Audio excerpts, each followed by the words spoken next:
Raising taxes on domestic producers, we're lowering them and raising tariffs on foreign nations to pay for the damage that they've caused. Venezuela has been an amazing place for so many years, but then they went bad with their policies. 20 years ago, it was a great country, and now it's got problems, but we're helping them. And those 50 million barrels, we're going to be splitting up with them, and they'll be making more money than they've made in a long time. Venezuela is going to do fantastically well. We appreciate all of the cooperation we've been giving. We've been giving great cooperation. Once the attack ended, and they said, let's make a deal. More people should do that. But Venezuela is going to make more money in the next 6 months than they've made in the last 20 years. Every major oil company is coming in with us. It's amazing. It's a beautiful thing to see. The leadership of the country has been very good. They've been very, very smart.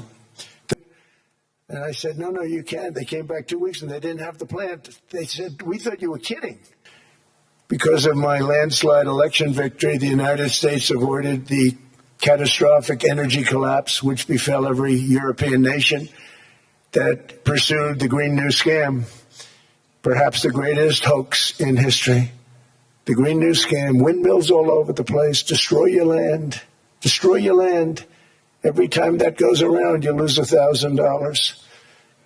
You're supposed to make money with energy, not lose money. Anything you can do. I want Europe to do great. I want UK to do great.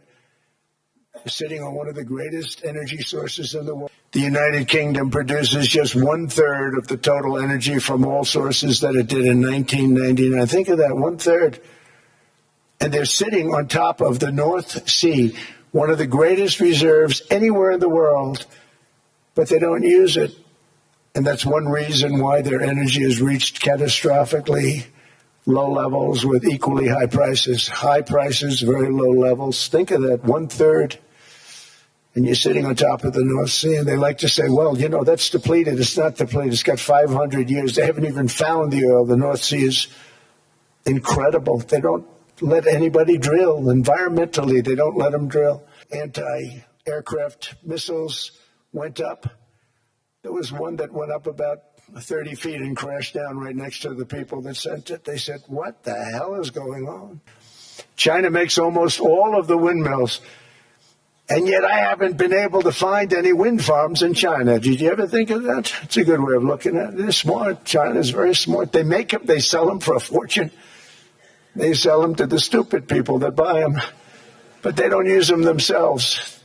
They put up a couple of big wind farms, but they don't use them. They just put them up to show people what they could look like. They don't spin. They don't do anything. They use a thing called coal mostly. But China goes with the coal. They go with oil and gas. They're starting to look at nuclear a little bit.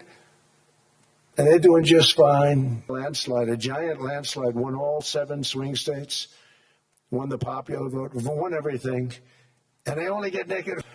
The United States cares greatly about the people of Europe. We really do. I mean, look, I am derived from Europe, Scotland and Germany. 100% Scotland, my mother, 100% German, my father. And we believe deeply in the bonds we share with Europe as a civilization. I want to see it do great. That's why issues like energy, trade, immigration, and economic growth must be central concerns to anyone who wants to see a strong and united West. They have to work on Ukraine. We don't. The United States is very far away. We have a big, beautiful ocean separating us. We have nothing to do with it. Until I came along, we're very much into the world of nuclear energy. And we can have it now at good prices and very, very safe. And we're leading the world in AI by a lot. We're leading China by a lot. I think President Xi respects what we've done, in part because I've allowed these big companies building these massive buildings to build their own electric capacity. They're building their own power plants, which when added up is more than any country anywhere in the world is doing. Our leadership, U.S. natural gas production is at an all-time high by far. U.S. oil production is up by 730,000 barrels a day, and last week we picked up